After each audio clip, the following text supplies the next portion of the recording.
when you invest in the Vocal Athlete package, that's my 2 primary vocal training courses, Mojave Audio is going to send you this microphone for free.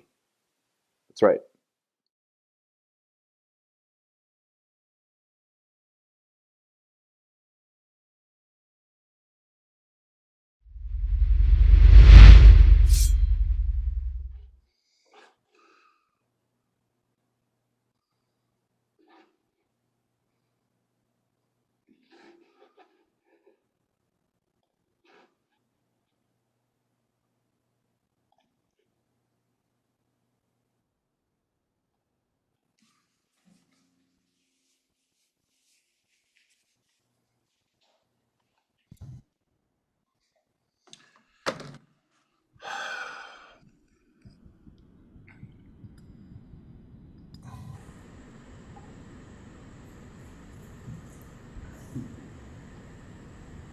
Cool.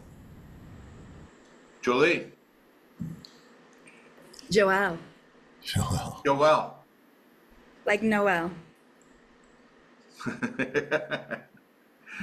Okay, gotta remember that. Joelle like Noel. Jim, how you doing? Not too bad. How are you? Excellent. Thank you guys for meeting on Sunday. That's good. Joelle, how you doing? I'm doing really well. Been practicing, yeah. All right. And working on the onset and the track and track mostly. Yeah, cool. Are you in Seattle by chance? Yes, I am. Oh yeah. Old stomping grounds. Okay. Team. Let's do it. Joelle, let's watch you do a little warming up. Okay, and then Jim will pivot back to you. Okay. All right, let's just make sure that Joelle's doing some things correctly here.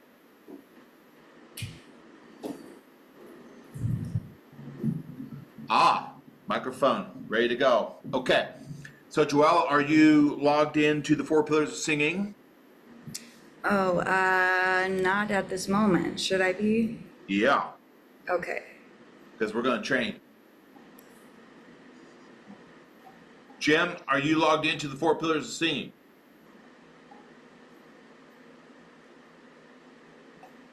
Jim, you're muted, buddy. Jim? Yeah, I'm logged in. All right. Joelle, do you have keyboard? Yes, I do. Cool. All right. And you got the mic? Great. So what I want to do is just ask you to do your homework. Let's see what happens. Let me coach you now. Okay? Okay, you want me to do the track and track? Yeah, with the recorded content, preferably. Okay, with the recorded content, you mean the slow? I've been doing it with the slow. Okay. Yep, slow's good. Okay, slow track and track warm up.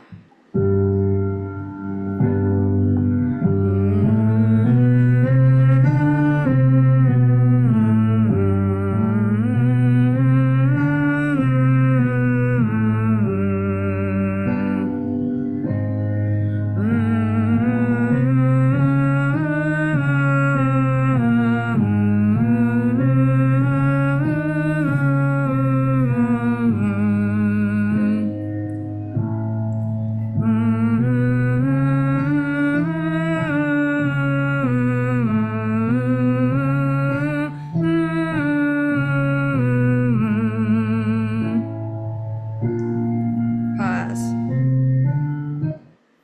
Time out. Pause. Good. Good. Fundamentally, that's how it goes. So, Oh, good. I've been working on it a lot. yeah, well, I can tell. Fundamentally, that's how it goes. That's how it rolls. So that's half the battle. Now we just play a game of making it better. Okay? All right? So Yeah, digging that. Good. And the audio is really great, by the way. The technology where it's not. Oh, it is? Yeah, Yeah, I'm not quite like with the levels. You can let me know, but I've got my mic now going that's through great. this DeVille, so Perfect. hopefully it's It's good for perfect. now. It's perfect. I'm so proud of you. You're making Seattle proud. All right. So that was great. Now let's make it better. That was good. Let's make it great. So we talked a lot about visualization, I think, in your first lesson and workflows. I remember that we did that. We talked about, so, we're thinking about everything that has to happen. There's three big buckets. There's physical issues. There's acoustic issues. There's some mental issues from time to time. Are you paying attention? Are you staring at your shoestrings? Are you terrified? Are you confident? That sort of thing. Okay. So I want to dive into that a little bit with you. Okay. Let's go ahead and do it again for say a minute, and you're doing great. Make sure that you're whimpering like a puppy. Okay. It's not this. We did cover cry mode, correct? Or at least you've gone over it in the Yes. program. Yeah. Okay, great, good. That's good to hear. Okay, great. So the manifestation of the cry mode, the thinning of the vocal folds on a semioccluded phonation, a nasal, that which we call was not this.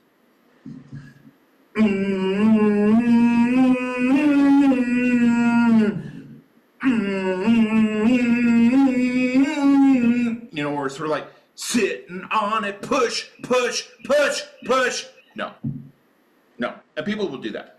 Maybe you know this already. However, if we're going to thin the vocal folds, if we're going to whimper like a puppy, we get this instead.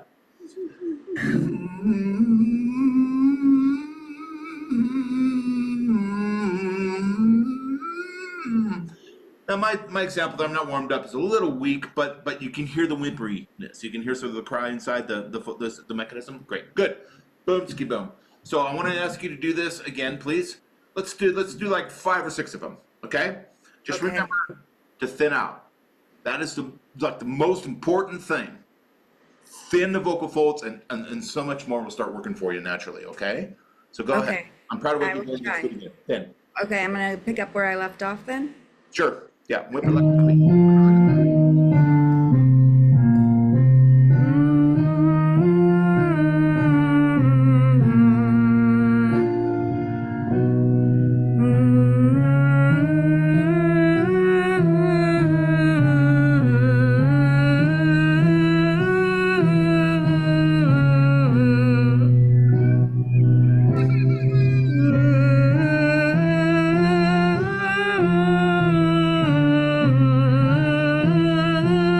Yes, yes, yes.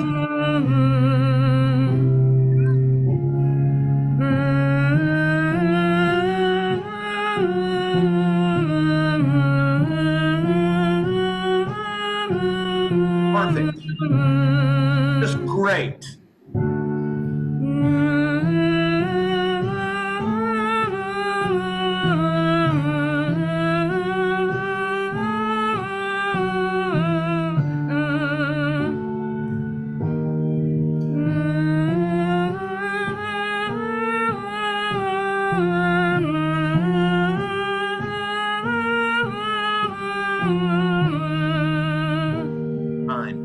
Time. So that's perfect. Yay, thank you. That makes me happy. Well, it should. It's not just, well, you got sort of the little vocal technique thing done. You got it right, good. I mean, that's a win. That's cool. That should make you happy. But it's deeper than that. I'm telling you, man, nothing in 30 years of training myself and students transforms a voice more than thinning the vocal folds. Would you mind elaborating on it? Like, I'm just trying to get in touch with what that feels like kinesthetically. Yeah. That's very popular.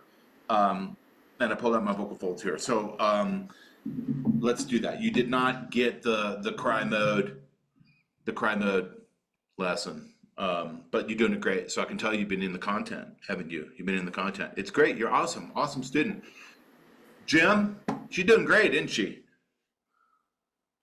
Thanks. Jim, could you tell that she was so the first time it was, these things sort of sit on a spectrum. It was maybe whimpering a little bit, but not enough. Okay, and then I sort of made a lot of noise about it, and then you really leaned into it and got really after it, and that's the level that we need to be when we're singing. We have to go extraordinary, like extra, okay, to the point where you're sort of thinking, this feels like it's way too much. Not when it comes to thinning and singing. Jim, could you tell the difference? Yeah. I thought it sounded improved from a month ago. Yes. Yes, and that's a lot come from Jim because he's been doing this forever. Jim, you're looking a little bit like a Civil War general today. Maybe a private. Okay, all right, Joelle. Yes. Okay, let's do this real quick. Cry mode.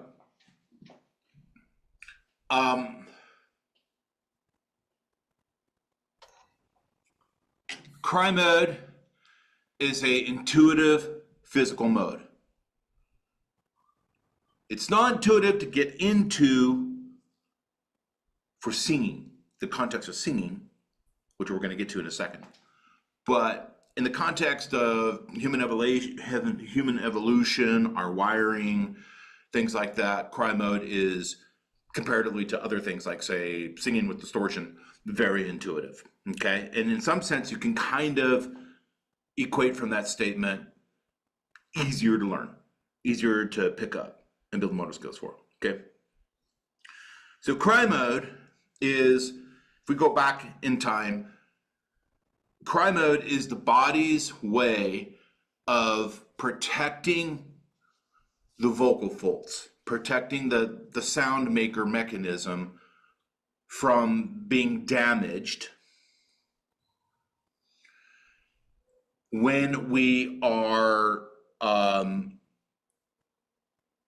as primates, making a loud, high pitch noise or scream in defense of our lives or others. Does this make sense? Let's forget about music. Let's go back 40 million years, okay? Where you have hominids and they're on the savannah and they're just surviving day to day.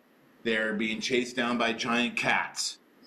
It's tough to make a living. And when you're hunting and you're being chased by a saber-toothed tiger or something vicious, you're gonna scream really super loud. One, to hopefully scare the game away. Two, just because you're terrified because you're about ready to become somebody's lunch. And three, you might be wanting to alert the rest of the tribe, others around you, your family. So what's the best way to do that? What's the best way to do that, Jim? Can't hear you. Screaming. Scream, make a big noise.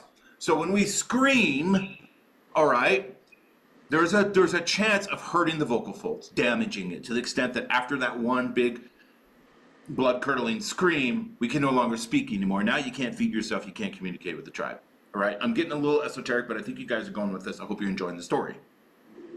Okay, now, so what the body naturally does, long before music came around, is when you go into that, you go into basically your siren, your alert mode, it thins the vocal folds, okay? It thins the vocal folds. And that thinning, that physical thinning position, which is literally these are vocal folds, the vocal folds elongate, okay? So they elongate, and just like this rubber band, it thins. I need to get a better rubber band, okay? I need it, right? It thins out like it's thick and now it's thinning, okay? So when we say thin, it's sort of what we mean. The vocal folds are thinning, elongating, all sort of means the same thing, okay? When the vocal folds go into this physical position, you can scream through it. You can make a high volume, hot pitch noise without hurting yourself. So let me say that again. Put a lot of energy behind a lot of noise, on a high pitch, with a lot of volume on a thick speech-like position. By the way, the thicker fold position is what we need for speech. All right, in a speech position, you're going to hurt yourself. Go into the cry position or the alert, the scream position in a thin position. Literally, it's day or night. You can do it all day long. It will not hurt your voice. Okay. That's nature. Now, what if, let's go forward in time. So now it's 1970 and I'm Ian Gillan from Deep Purple, right? I'm in a rock band, I need to sing high. What if I took that same mechanism, which by the way, I just want to say that when babies cry, same thing. I'm a baby, I can't speak yet. All I can do is scream. That's all I can do. I'm too hot, I'm too cold, I need food, I shit my diaper, this is not working for me, I need some help. So a baby will scream all day long, won't they? And they don't damage their voice. Why? Joelle, that rhymes with Noel. Because they're crying while they're doing it? Well, no, come on now. Because they're not they're crying, and what's going on with the vocal folds when they're doing that? Oh, it's thinning. That's right. Okay. So emergencies, babies, all same thing. Actually, when we laugh, it does the same thing too. Okay. Let's fast forward in time. What if we took that physical configuration and took it out of the context of emergencies and put it into the context of an art form called singing?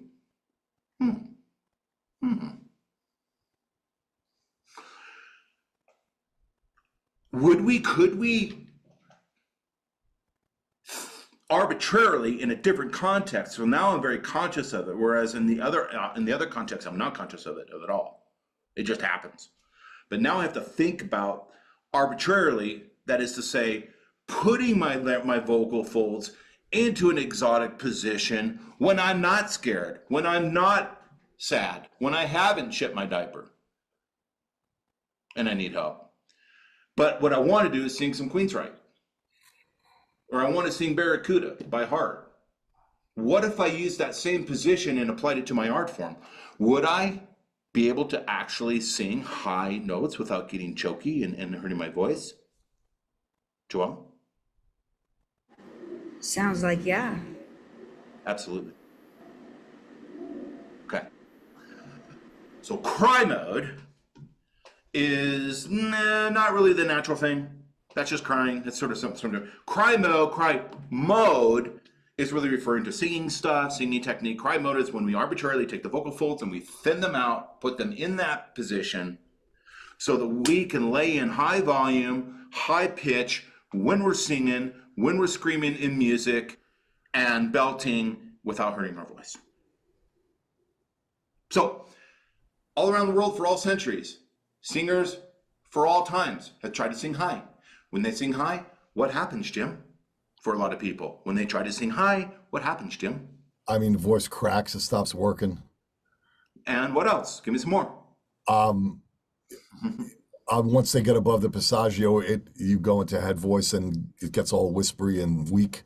Well, right. So you get whispery and weak up on top up in the head voice area. Okay. If you're sort of around the vocal break area, you get squirrely and unstable. All right. But before you even get there, you're pushing, you're gripping, aren't you, Joelle? We've all felt that before. It's not just you. Okay. So put it in. Then out the vocal folds.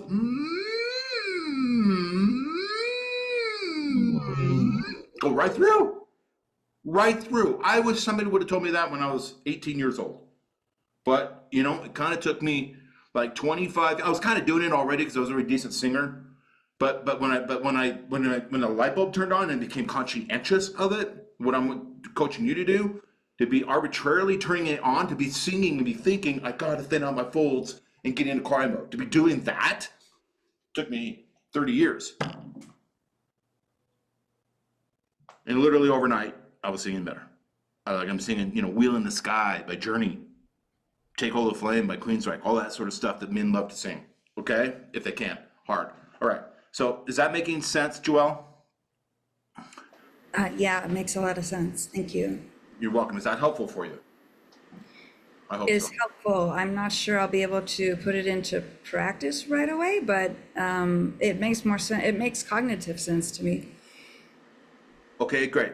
I will show you how to put it in practice. I'm going to say one more thing, all right, and then we'll put it into practice. So the vocal folds, when we do thin out, here's 3 things that will happen. Number 1, when we thin out, just like this rubber band on this pin, when we thin out the vocal folds, it increases the compression. You see that? As I begin to thin out, it increases the compression. So I'm in cry mode. I'm singing right now. Fa la la la. Now I'm not singing. I'm going to just talk, go into speech mode, talk to the crowd. I go back to a thicker position, and my compression goes away. All right? Is the compression, is that adduction? Yes. Same thing. Okay. Yep. To add. Yep. To bring the vocal folds together. That's right. So cry mode, one of the benefits is it helps you get better compression, better adduction. That's cool. 2, which I already explained, cry mode removes all the constriction. Pretty much all of it. Like 98% of it. Okay? 3, cry mode, because the sound that comes from a thinned out vocal fold position, that is the coloration that comes out of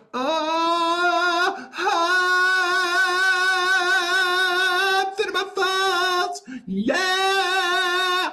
The sound color that comes out of a thinned out fold position, the coloration hits the human ear. All right, now we're going way back in time, human evolution. It hits the ear and it says amplified emotion. Amplified emotion. Now, that emotion wouldn't necessarily have to be sad because we call it cry mode. It's the emotion is going to be dictated by the lyrics and the context of the show and other things. It could be, fantasy, it could be jealousy, it could be other things. But whatever that is, it's amplified to the ear. Common man doesn't understand what they don't know this. We know this. It's literally magic. It's voodoo.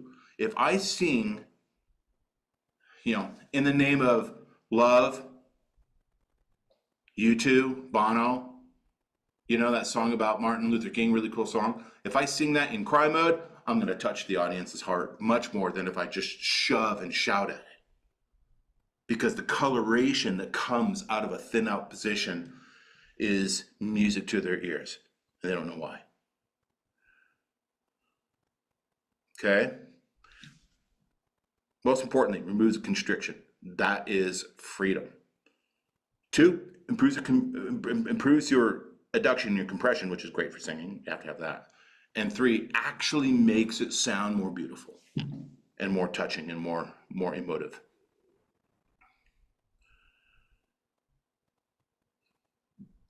That's the lesson about the history of cry mode, how we use it for singing, how it got here, and its benefits, in hopes that you and anyone listening to this will amplify their appreciation of it and get it on.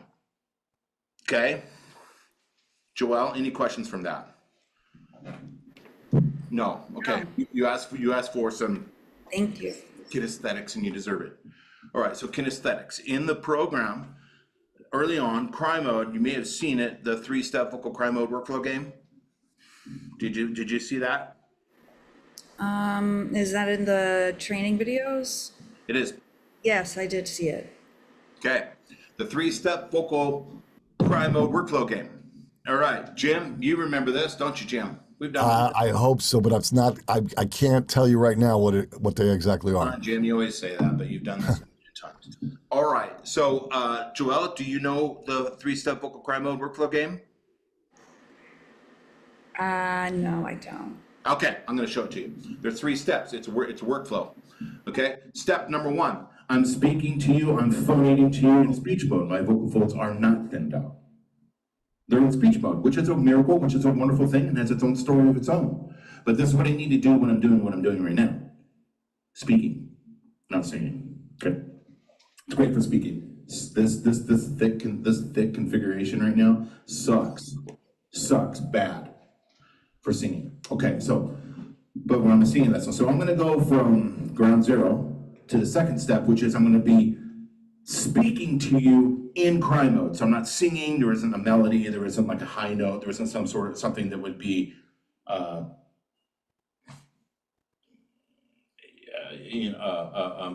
within a singing environment. All right, I'm just gonna speak to you, okay? And it'll sound a little bit, this is where it gets embarrassing. It's gonna sound a little bit embarrassing. It's gonna sound like, like I'm talking to you, like I'm crying. Oh, okay, all right, now I'm in cry mode. My vocal folds are thinned out. You can hear how it's just a little bit whimpery, well, it's a lot whimpery, okay? My girl, she broke my heart. Okay? And so it sounds like I'm crying, I'm about ready to cry, all right? Or I've been crying, and I came to you, Joelle, to get some advice. Okay, you get where we're going here? All right, good. So we got the vocal folds in the right configuration. Now let's put it into context of something we might do when we're singing. What would we do? Step three would be, I'm gonna give myself a note, a pitch or frequency that would never be used in speech. It would only ever be used in singing. Okay, and I'm gonna siren from this speech position, the speech frequency, up to the singing frequency, whilst continuing my thinning position. Okay, all right, get ready. I tend to like to take it through the vocal fold, through the passaggio, so let's just go with our best friend, G4, okay?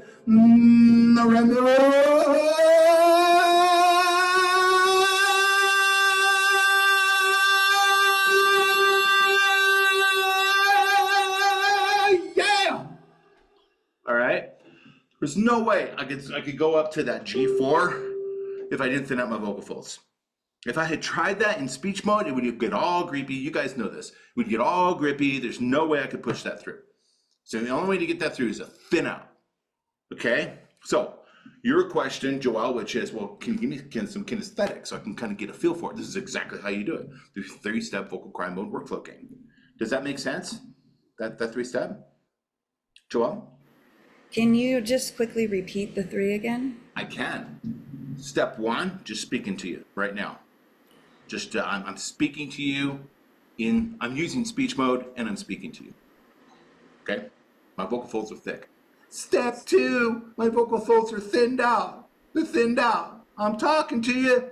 I'm communicating to you, but my vocal folds are actually not in speech mode. They're in cry mode because it sounds like I'm crying. Can you dig it? Let's do it. All right, step 3, you give yourself a note that forces you to get to the high stuff. Okay? All right, and you siren up to it. All right, step 1, I'm in speech mode. Everything is pretty normal. Step 2, I've now configured my vocal folds into cry mode. They're thinned out just ever so slightly. Okay, now I'm going to give myself a cue to a G4. Whoa!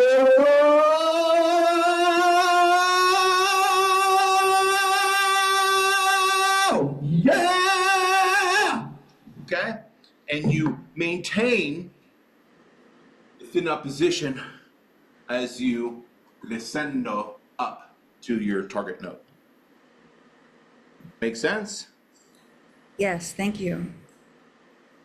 And the lesson in the course goes through that. In fact, I think I actually do it probably like 3 times in the course in different areas, all right? And it's actually, it's a little more controlled, a little better, a little more warmed up, so it's a little better than what I just did, but that's it. So now guess what happens, Joelle? I don't know. You're gonna do it. You're gonna do it. I'm gonna do it. Okay, got it. Okay? So you G4, you say? Well, I'm a different gender, so G4 is a good note for a man to go to if you wanted to go through your passaggio and into the head voice. It's sort of like that sweet spot for guys. It might be a good spot for you too. For some ladies it is, but you need to sort of figure that out. And Okay, I'm thinking a little higher for me. Exactly. So I'm going through my passaggio. All right, Okay. so, and which is makes Okay. it more meaningful, and it's a bigger win if you do it. Okay, I would say you go through your passaggio, which is going to be like B flat, right? So you're going to go to like the C. Ah! You're going to go up to the C. Okay. That's your target note. Slightly below it is your passaggio. So, Okay. right? Try just go to C5. Okay. Okay, so I'm regular speeching. Now I'm going to cry mode and I'm going to fold. Time. Okay. Very calm. Okay. One, don't be in a hurry to get through the workflow. Give it a little bit more time, because if you go, okay, I'm doing that. No, it gets sloppy. Okay. The Okay. workflows have to be rigid. They need to be proper workflows. Okay. So that's a small detail, but take your time. Two, when you go to step 2 and you thin out your voice, this is important. A lot of people will do this. They'll go into step 2 and they'll be they think they're in cry mode, but they're not really in cry mode. It's kind of a hybrid between a weak cry and falsetto and windiness. So remember, cry mode, among other things, is characterized by vocal fold compression. Right? You just learned that. So if you go into step 2 and it's all windy and falsetto-y and all this, you're not in cry mode at all. You're doing something else. You're doing something falsetto-y, which is a different mode. Okay? All right. So when you go into number 2, you're gonna have to. You're gonna feel it torque a little bit. You're gonna have to contract and get some muscles moving. All right, because now I'm talking in cry mode and I can literally feel the compression a little bit going there. Yeah, so you're gonna move the muscles. Ready? Go. Okay, so I am going to just hang out here in speech mode for a moment. I'm trying to tune into my vocal folds, and now I'm going to move to cry mode. And I think that this is a little bit better than I was doing before. Nope, you jumped up in frequency and you opened your vocal folds and got windy. Okay. So I'm talking to you in speech mode. Now I'm talking to you in cry mode. It's maybe a little bit, frequencies a little bit higher, not too much, but more importantly, I'm not talking to you in a windy position. I'm talking to you in a compressed position. Ready? Okay. All right, go right to the cry mode. I'm gonna try this. Maybe something like this. Maybe that's a little bit better. I'm not really sure Or compression. I'm doing it right, but I'm trying. You're And gonna find no wind. no wind.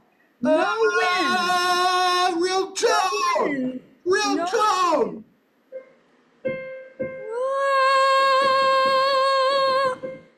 Okay, so when you go to step 2, real tone. Okay, real tone. When you go to step 3, siren up to it. So I don't be like I'm talking in cry mode right now. Now I'm going to stop, relax all that configuration, then I go to my G, and then all of a sudden I have to like completely cobble it all back together. That's not the right way to do it. Keep it on the same breath. So I'm in step 2 right now. Okay? Keep it on the same breath so that your cry mode configuration from step 2 is retained. It's retained, and then you take the point is to get into that mode and take it up. That's the point. If you get into that mode and then you stop to take a breath, and then you go up, then what happens? People just kind of go, run onto the note, and you're reconfiguring, and that's not really helping you. What's helping you is to maintain the position and pull it up. Maintain it and pull it up. It's resistance training. Okay? So before you go to step 3, make sure you got enough wind so you can get through it. Okay? Okay. Good. All right. So starting again in speech mode, and I'm just going to hang out here because I really want to go fast. But I'm going to now then move to the cry mode, and I think that this is hard for me not to go up in tone. I'm I know. trying. I know. But But that's it right there. yes. Right there. Okay, right here. This is it, and I think I've got it. And then now I'm going to move to the third and go. Okay, that was a little bit better. Okay, that's a little bit better. Now from 2 to 3, I like that you didn't stop to breathe again, but you have to siren. Because from, I don't know, I guess you were sort of hovering around a G-ish. All right, and then you're trying to get to the C, which is going to take you through your passaggio. We want to work, it's not just the note we're starting from and the target note we're ending on. It's very intuitive for students to sort of perceive a vocalese, a workout in that way, because we're so fixated on getting there and winning there at that spot. But what we need to do is again a lot of benefit from the workout comes from maintaining the position through all the midsection, that entire spectrum.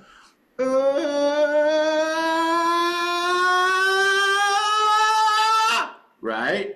So we're bringing back in the attributes and the benefits of doing sirens, whether or not we're focusing on cry mode or not. Okay, so do it again, Jim, then we'll pivot to you. Okay, I know you're waiting patiently, appreciate it. Okay, so here I am starting in speech, and I'm gonna try and stick down here by the C4, and then now I'm gonna move up to cry mode, and I think this is a little better. I'm crying, and I'm trying to... No, you went up and it's windy. You went down here in speech mode, then you went, speech mode? No, I'm in cry mode. Now I'm in cry mode. Now I'm in cry mode, and I'm compressing the vocal folds. That's not cry mode.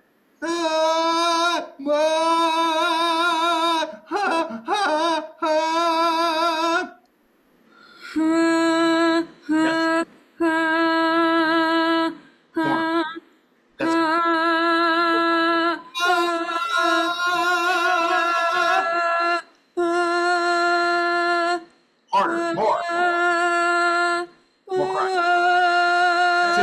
That's it. That's it. That's it. But when you go to your siren, don't go fast. Okay.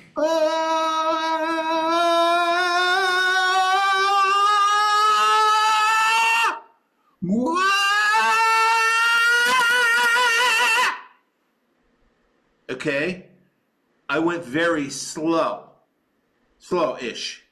If you go fast, if you sweep it, you don't build any motor skills. You can spend years and years of having the right content, like you have it, and students, I've seen this, years of training, they got my content and they got the workflow down and everything, but everything is too fast. It's too fast. And if it's too fast, the body can't build the motor skills. And it's really a shame. If you just slow it down, then the body can okay, boss, I kind of get what you're asking for. All right, okay, I get it. As I go through the F sharp, then the G, then the G sharp, then the A, I get it. You have to go really slow. One more time, Joel, then Jim will do you, okay? Okay, so I'm down here in speech mode, and I'm preparing to go to cry mode, and I'm not sure I'm gonna do this right, but I'm gonna try, and I'm now in cry mode, and now I'm compressing my vocals, and I'm trying to cry, I'm trying to be weepy, I'm trying to get there, and here I'm gonna go up to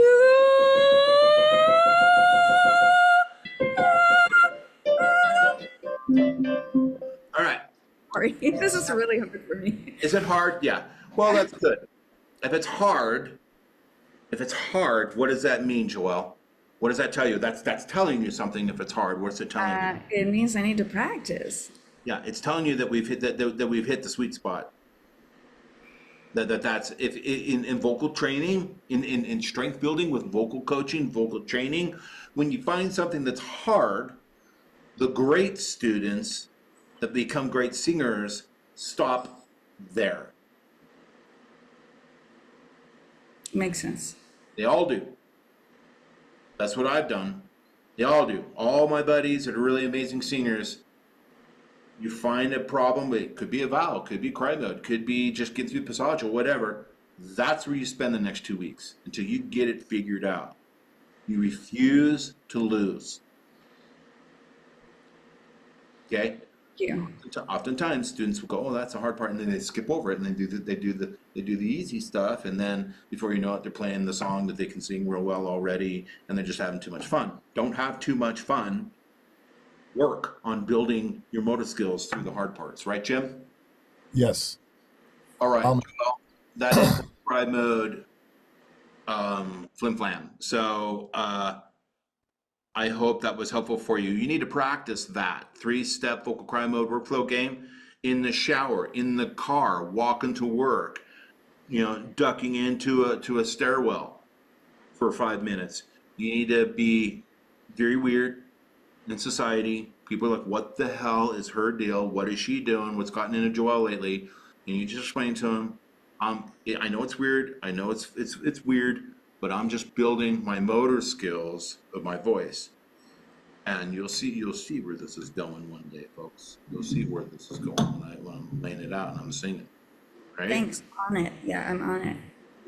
Cool, girl. All right. Jim, what do you think, buddy? What do you want to do? Yeah. Could I make a comment to Joelle? Can. Yes. Listen, I don't. What helped me with cry mode was there's a Bugs Bunny cartoon where there's an opera singer and he's singing in this super exaggerated cry mode and the buttons pop off his tuxedo. So I don't know. I mean, I grew up watching Bugs Bunny, so it's probably on YouTube somewhere, but that was like super helpful because it was like a real opera singer doing exaggerated cry mode. Oh, I'll check it out. Yeah, I'll go find it. Thanks, Jim. Yeah. There's all kinds of examples around you. One of the things that helped me get aware of it, the story I was telling before, where I was kind of doing it but not aware, but now I'm like I'm very much aware of it, which means all of a sudden it gets 5 times better when you're aware of it, was working on some David Bowie. Because I sort of came from a heavier, belty, Queensryche-y, operatic-y, chesty vibe, and somebody asked me to sing in a David Bowie cover band, which I thought was interesting. So I started playing around with the content, which is not a heavy belting thing. It's a little bit thinner, a little bit lighter. So I just started crying into it, and because the belty thing wasn't working, I mean, you can't sing David Bowie if you sound like, Bruce Dickinson, right? So I had to like thin it out, and so there are artists. Well, all of them do it to different degrees or another, but there are certain artists you can kind of lean into that cry a lot. And with women, be careful. With female artists, be careful, Joelle, because there's a difference between cry mode, like Ann Wilson from Heart, where there's great compression, and opening the glottis and getting windy and falsetto-y. Women do a lot of that. You can hear it in church every Sunday. Okay? Ha ha ha ha ha. Opening up. Don't do that. Okay? Take those head tones and build that compression. Jim? Okay. You want to try something? Sure. Okay.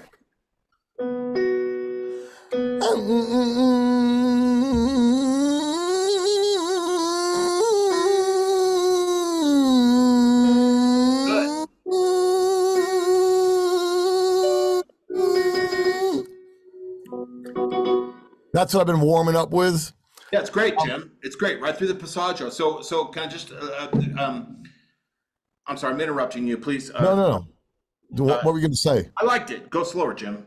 Okay. Slow down. Just exactly what I just told Joelle. You're sort of racing through that, and there's a little bit of squirreliness. You're just like, oh, okay, well, you just kind of like just leave it behind you. Don't do that. Slow down. Okay.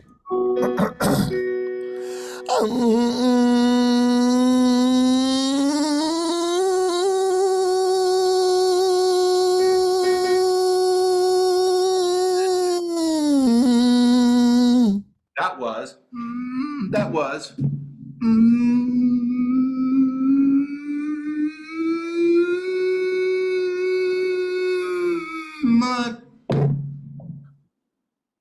Like at the end, you just dropped it. You just dropped it. Oh. You fumbled on the 5-yard line. Don't do that. Okay. All the way up. Sirens. All right, at fancy cocktail parties, we'll call it the glissando. The glissando. Sirens. Slow and controlled. Okay. Slow and controlled, otherwise they're not worth a shit. You gotta go slow.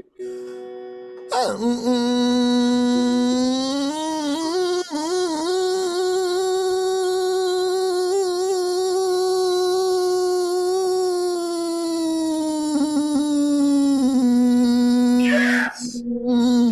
There you go. And as you were descending, it was trying to grab you, wasn't it? It was sort of like it was just a tiny bit. That's what you want. Okay. That's your demon right there. Okay. Do it again, Jim. I really like what you're doing. Do it again. That your ascent was, I don't know. It can be better.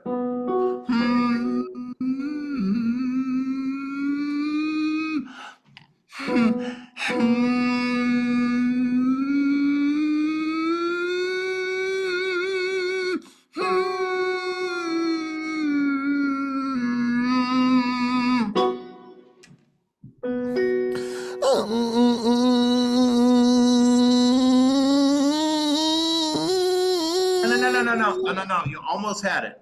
Okay.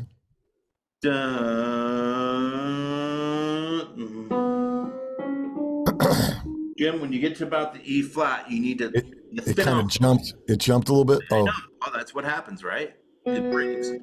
Thin out. How to get through the passaggio? Well, there's a lot of things that you need to be doing, but in this regard, thin out. Cry harder and yeah, cry harder. Lean into it. Watch.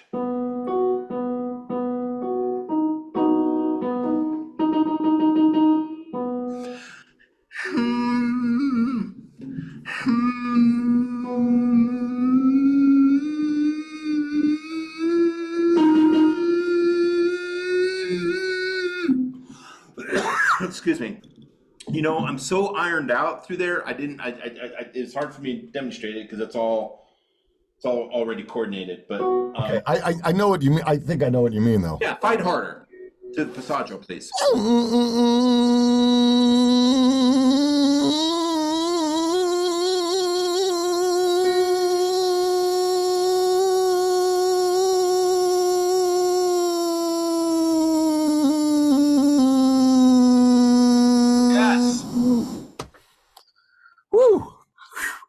In the shower, in the car, walking to work, in a stairwell. That. That's it. Can I try it from C to a G? You can. And I'd like to see you take that position and then open the passaggio or open the embouchure and release the product, release the valve. On the G? Well, whatever. You could track it up and then release it up, you know. Okay. But by the way, Joel, where this goes, what he's doing, he's tracking, and then whether it's an onset or the warm-up, the logical next step after buzzing on nasals is to open, you know, release the valve, shape the embouchure, and present the product, right? So if you're singer-sizing in the shower, in the car, whatever, and you're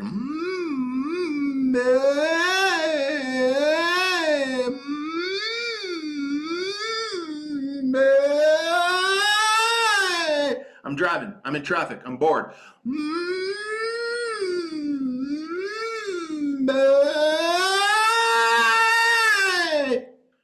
Right, all day long.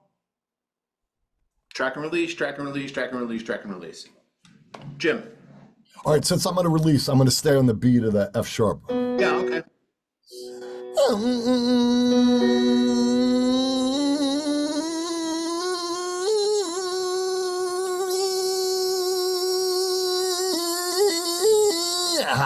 Lost it. Lost it. Real close. You ran out of air.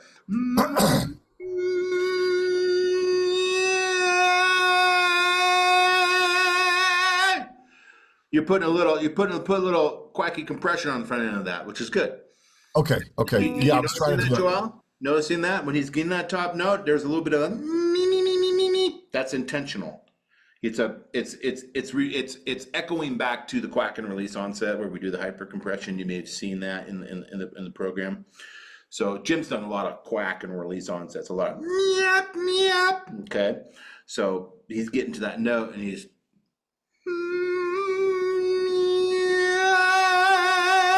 establishing that compression before he releases the product. Jim.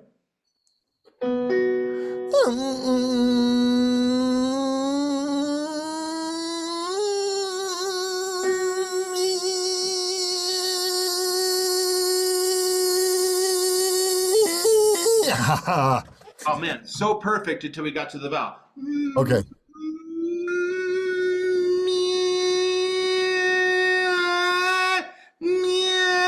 Shape a vowel, Jim.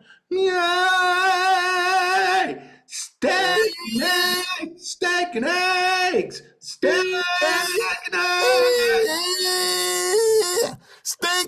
eggs. My voice is going. Steak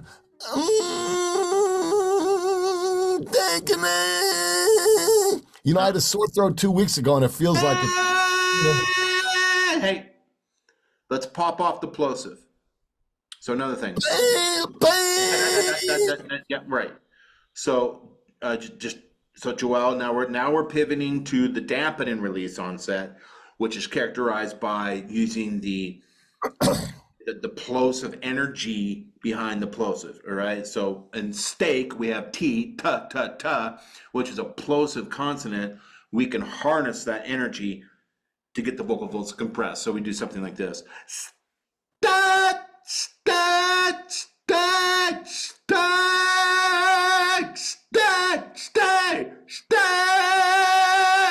Jim. Steak.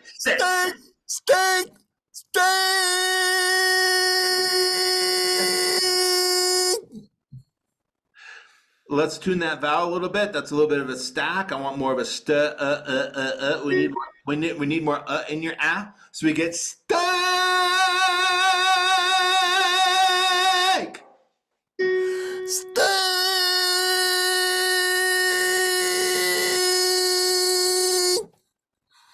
That's got a lot of and e in it. That's a bit steak.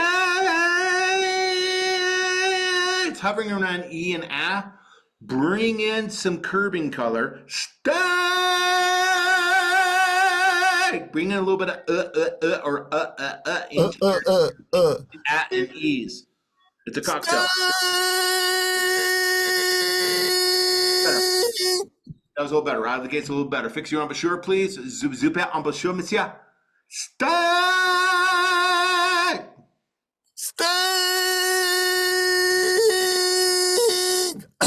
Jim. Steak.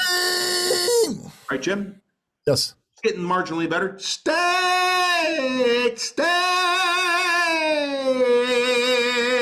Bop, bop. Steak.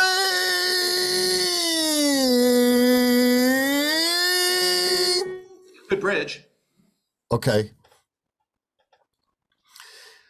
Yeah, yesterday I did about a half hour total of vocal exercises, okay. And for the first 10 minutes, like weird stuff was happening. Like it sounded like I was sick, and I was sick 2 weeks ago, and it was like something was stuck in my throat. But after about 10 minutes, 15 minutes of warming up, it went away, and now I'm kind of halfway. Today I'm kind of halfway in between the two. Anyway. Well, I'm seeing good bridging. I'm seeing good technique. Okay. Just the intuitiveness. I'm not even sure you were aware of it, but the intuitive when you got to the top of the note and you were thinning, you're quacking for a little bit on the, you're putting a little bit of quackiness on that onset, and then trying to maintain that as you release the vowel. It's all good. That's sort of high tech. That's advanced stuff. Okay. You just got to get your vowels cleaned up. Okay, clean up the vowels. So Jim, listen to the color of your vowel. So this is the arty part. All right. So this is, you're at the point when you get to and for you as well, Joel, when you get to the point where you've released the vowel, you release the vowel, that's the product. So the product is out of the factory. It's now shipping. Okay. It's ready to buy. All right. So you're going to release your product. Now, but you're not done yet. While you're maintaining that vowel,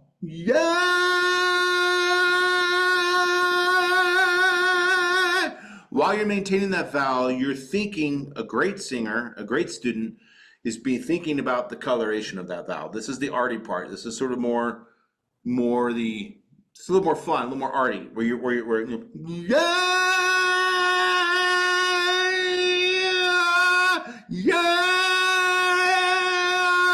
hear all that coloration that's going on there? You got to settle on something.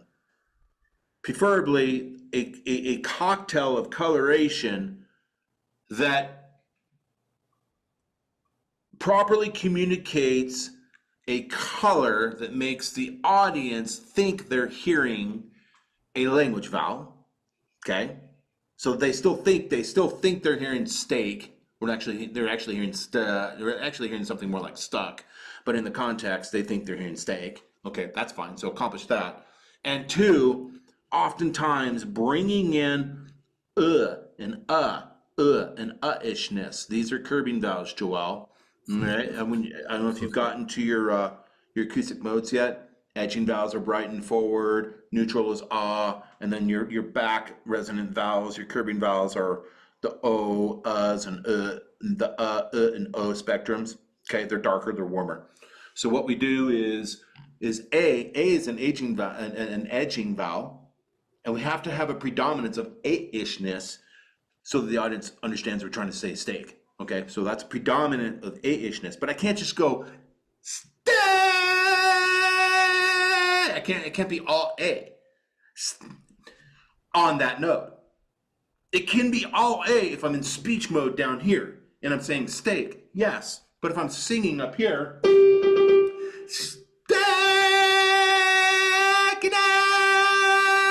no, that's going to be way too bright and quacky in the context of singing on that frequency. So what do? You bring in a little bit of you bring in a warm vowel. It's like mixing paint, you guys. It's literally mixing paint. So mixing vowels in sound is the same as mixing paint for the eyes. Absolutely the same. Okay? So, we're generally speaking, when we're singing, we're generally leaning forward into a-ishness, a and ah-ishness as a foundation. Okay? As a benchmark. Oh, not a benchmark, but as a foundation. And then we bring in the warmer ohs and uhs. We blend those colors with the a-ishness to get it to sound right and not too bright. So I'm on my G4. If I just go all edging vowel, as if I would if I was speaking, it sounds awful to sing through that. So I'm going to have that. I'm going to maintain that, and I'm going to bring in to my cocktail some or ishness.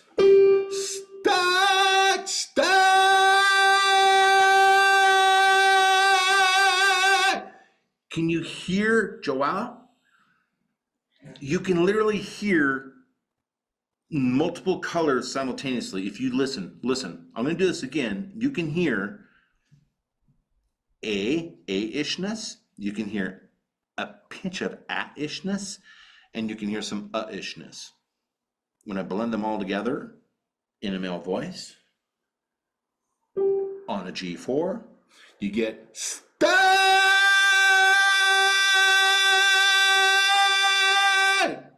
listen for the A. It's in there. Barely, but it's in there. Listen for the A. Exact same color. Same cocktail.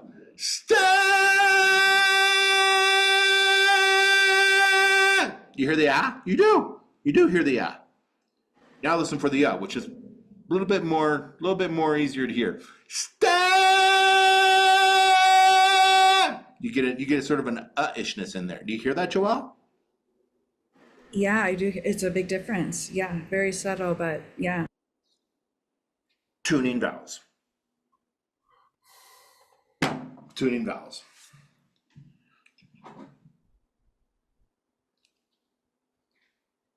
Bringing in the warmer colors, the ishness, those curving vowels, is a big part of making the head voice sound chesty, by the way, because it gives it a little bit of darkness. It's not the only thing, but it's the acoustic part to making your head voice sound chesty. The physical part is cry mode and good strong compression. Jim, are you digging it? Yes. Okay.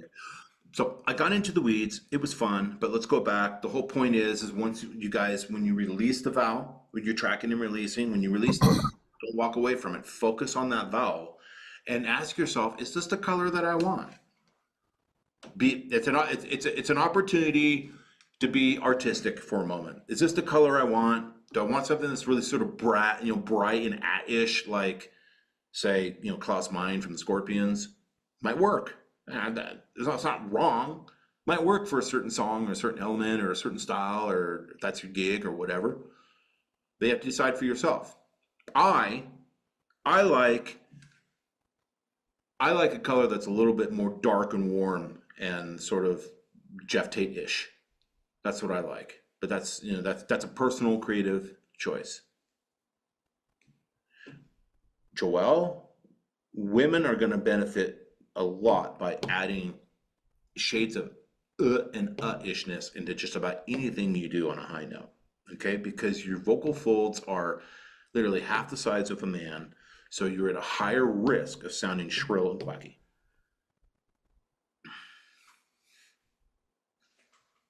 Okay, so don't want to sound shrill and crack. Like a man can get away with that sometimes.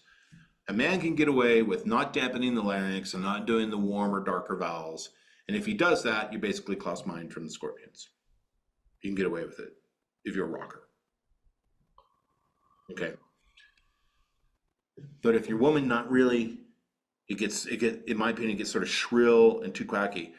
So for years, I've always coached my lady students to really become experts at adding in those warmer colors and getting the larynx down, dampening the larynx. Okay, which is a way of helping to get those warmer colors. Does that make sense, Joelle? It's like deeper in the program. You may not be there yet, but Yeah, I think that I have it conceptually. I'm excited to play around with it. yeah. So if you're singing, and the lower the frequency, the less all of this stuff really applies. One of the easiest gigs in the world is being just a sing low country singer. I mean, people are not going. A lot of people are not going to like that because they don't understand. But honestly, I could sing country music in my sleep.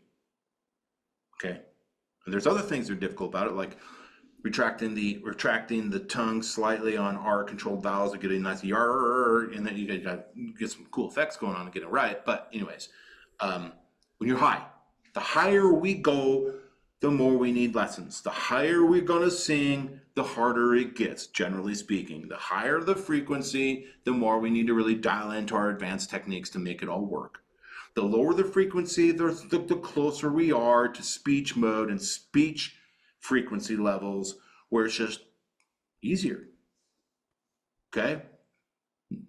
No arguments there. Everybody understands that, right? So a lot of what we're doing in these lessons is trying to figure out how to make this sound better, right? So, Joelle, ladies, as you go higher, be listening to your tone and be thinking about dampening the larynx and adding in some curving vowels. So for your homework, I want you to go to the lesson that goes over acoustic modes. You say acoustic, what was it? Acoustic modes. Modes. Okay. It's so like physical modes are cry mode, falsetto. It's positioning of the vocal folds and all that jazz. Those are our physical modes. And then after the physical modes, I go into modules in the program about acoustic modes, where we learn about bright vowels, neutral vowels, and darker, warmer, curving vowels. Women need to be really good at adding darker, warmer, curving vowels to your high singing, more so than men. in my opinion.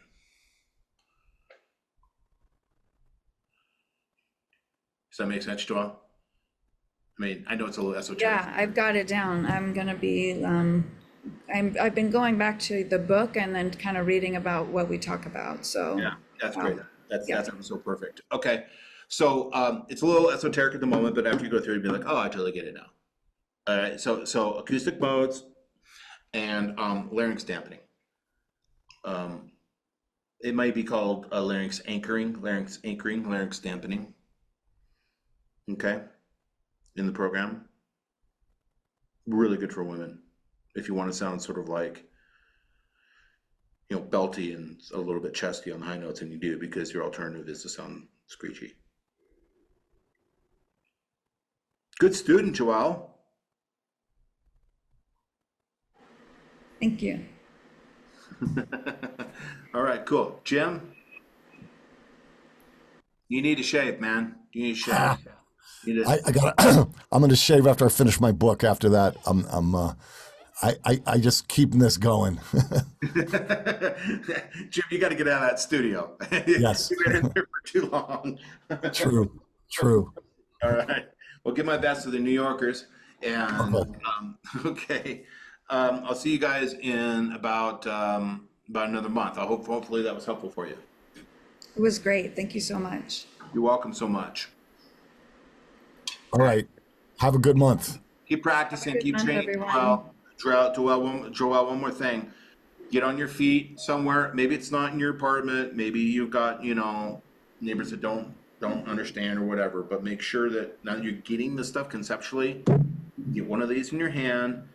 Get into a jam room or a basement or an attic or a barn out back or somewhere where you can plug in and make noise. Okay? Okay, yeah, I have no noise restrictions here, luckily. So I'm in a little house my own, so no neighbors to bother. Wow. So that is such a privilege, because one of the things that's so difficult for students through the years is kind of where you're at, where like they're excited, they get it, they're on the book, they're on the course, everything, and then they have to actually start working out. Okay? And then, you know, the neighbors calling the cops on them, or they're feeling self-conscious in front of the family, and it just dies right before it would have taken off. So anybody that has the luxury of having privacy to quack like a duck, you know, to do scales and to make noise and to sing scales and sound crappy and to sing scales and sound amazing and not have to worry about it. Those are the ones that in some sense are blessed the most, because now you've got the freedom to really get to work. All right. And if you're telling me you have that, Joelle, you have a wonderful opportunity that most students don't really have at that level. Okay. I would take that to heart. I'm going to work on it. I'm excited. Yeah. Okay. All right. I'm gonna go. I bought a Jeep yesterday. I'm gonna go drive it around and make sure that it's not all busted up. Have fun. Okay. All right. Bye. Bye, Jim. All right. Bye. Bye, Robert. Bye. My name is Robert Lunte. I'm the founder of the Vocalist Studio. My team of international coaches and I have produced the world's most popular and effective online courses for vocal training. We have over 100,000 students from all over the world in 175 different countries. And I've been coaching singers and voice coaches for almost 20 years. I'm super excited to offer an online course that will help you to develop chest voice tone or belt voice on high notes. Students who commit to practicing the techniques in this course will receive the following: over 60 video lessons with 8 hours of training content. This includes high definition video demonstrations of every workout performed by me.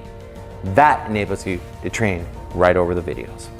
You're going to get pre-recorded solo piano workouts as well to train with. You're going to get vocal workouts that are specifically designed for the singular mission of training the motor skills and the strength required for belting in the head voice. There's a free companion ebook that comes with the course. And last but not least, a specially built quick access training page that enables students to get out of the course and into the training routines quickly. You can do this. Get started. I'll be here with you every step of the way. See you on the inside.